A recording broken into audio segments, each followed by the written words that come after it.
You know, it's almost like your birthday with a package from China, so let's go.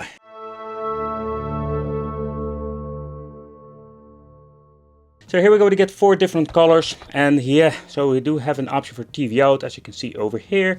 Select start, volume control, but the reason I picked it up, I think that's a quite interesting game amount. Alright, so then we're going to get ourselves the TV out cable, then we're going to get ourselves a micro USB, and here we're going to get the system itself. So the first thing I'm noticing, this thing is super slim. Look at this, like it's very nice. I would say that's something you don't see very often. Most of them like kind of bulky or looking like a Game Boy. G7 at the back. Then we're going to get the input for the then we're going to get the input for the micro USB and the connection. No, we cannot add games so far, I know. Then we're going to get TV out. A little bit weird that they're putting in TV out here at the bottom part. Speaker in the middle. 3 buttons. I think there's reset, select start, A, B, X, Y. And oh man, we're going to get this horrible freaking D-pad. Like, this is not really a D-pad, more like a floating disc. I hate these things. Volume control, and of course the screen protector that I wanted to remove.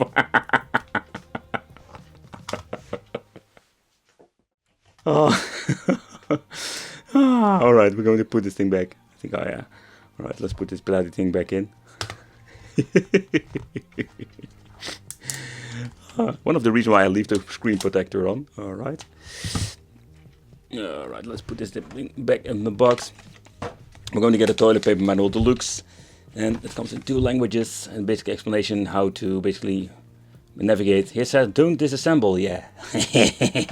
That is something you don't need to ask me because I'm still going to rip it apart. And of course the on and off switch over here. And yeah, let's see what we're going to get. We're going to get the all famous Final Fight, Mighty Final Fight song. Hey, quite interesting. So they added a language, Espanol or Spain. Let's see, we choose the English. Which button are we going to get in the freaking menu? Hello? Oh, the start is over there. Weirdness. So this system has 666 in one. And I must say, like, I find it quite hilarious that they chose that specific number. Okay, volume control seems to be working just fine. Let's see if they're like actually not lying. Nope, they're not lying. 666 games. Oh man, that's one diabolic freaking handheld. But let's take a close look at the game list from the beginning, because, oh boy, yep, they are doing it most of the time. They're adding a lot of double games. I've noticed like they changed out the background this time.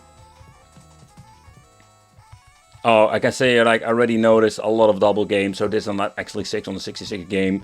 I'm guessing there will be around like maybe 50, maybe 100. And a lot of naughty titles, like a lot of familiar games, but a lot of weird stuff like Flappy and stuff like we've seen before. Pikachu is like some weird adventure game. It's actually like, if it's going to be actually like the Pikachu like knockoff homebrew game. So yeah, again, like the system has been filled with all weird stuff. So let's try some games and just see what is going to be happening. Like, is this thing actually have some good emulation performance, or better said like gameplay? Because some of them have like pretty shitty, let's say, gameplay or audio problems. Alright, so the first thing is like, look at this display. Like, everything is quite messed up in my opinion. And yep, it's freaking unbelievable is that they managed to mess up the freaking sound. Like, how is it possible? Huh, it seems to be like the D-pad is actually like very responsive.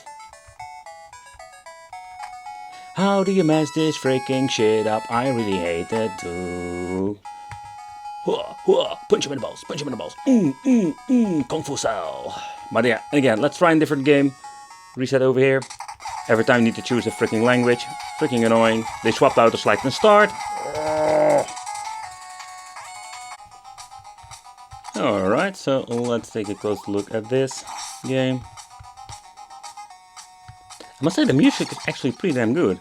This tiny speaker is very nice. Okay, that's the loudest setting.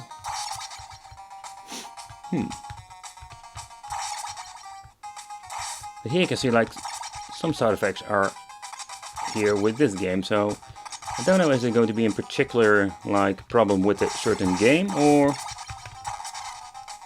whatever. So let's change another game. Let's just see what happens there. Now here you can see like we're having all the sound effects. Okay, let's jump through the whoop. Let's jump at it.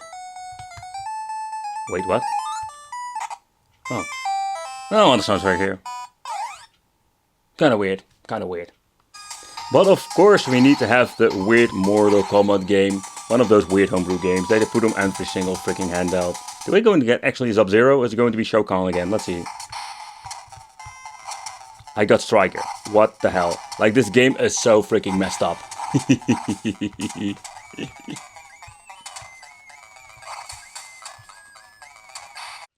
Let's take a close look at the display before I forget. It's the same stuff that we've seen before. You can see like the view angle is not great. It's good enough if you just want to hold it in front of you, but when you turn it and slide a little bit to the left or right, you already see like it's not great. But yeah, what can you expect for like $15 or something like you're paying for a device? This is what you can expect. Okay, so let's try out the TV out function. And the TV out function, there's nothing you need to do. Just plug in the cable and it will automatically go to the television. The only thing I've noticed, the audio, I think it went to 0 volume. Oh no, it was only once that it happened, but the thing is like it works very well. Like when you're having these let's say cheap devices, I've noticed like you have always the issue with configuration and it's just like plug and play. So far I know like you cannot hook up a second controller. You do have those cheap micro USB controllers, but even this thing has a micro USB port. It's like highly possible it doesn't even work because they didn't reconfigure it in the software itself. Alright, so the other buttons, and I didn't really mention it before, is that they're having like the turbo functionality like with the previous handheld. And I must say like even despite this D-pad look-alike thing is not the best touch or feeling D-pad, it is super responsive. Especially when you're playing this game, Spartan X, it's going to be quite challenging. You need to move forward and jump. But I do have some issues with that because of the shape of the freaking D-pad. But so far I can see like everything looks okay. I do have some like distortion in the display itself. I don't think the camera is picking it up. That was like Turbo punching his balls. Okay guys, so this is what we're going to get with the G7 game player or game box, how you want to call this thing. I must say, I found kind of hilarious about the game number, and I'm just going to be honest, that's the reason I basically bought it. I just wanted to see what it is. I was quite surprised about how slim this thing is. I didn't realize it. I only saw the picture on AliExpress and more like, this is going to be like a beefy handheld. Yeah, and over already mentioned a couple of times, D-pad itself, that was a little bit of a bummer they messed it up with this, but I find quite interesting, like they messed it up with select and start. They're still having the freaking annoying like language selection. And also the audio need to be adjusted every time when you go to like reset this thing. So there were some minor things that I find quite interesting and also like quite annoying. Let me know in the comments what you think of this. Well, thank you for watching. Consider subscribing, hit that little bell, become the Wicked family, and I will see you in the next video.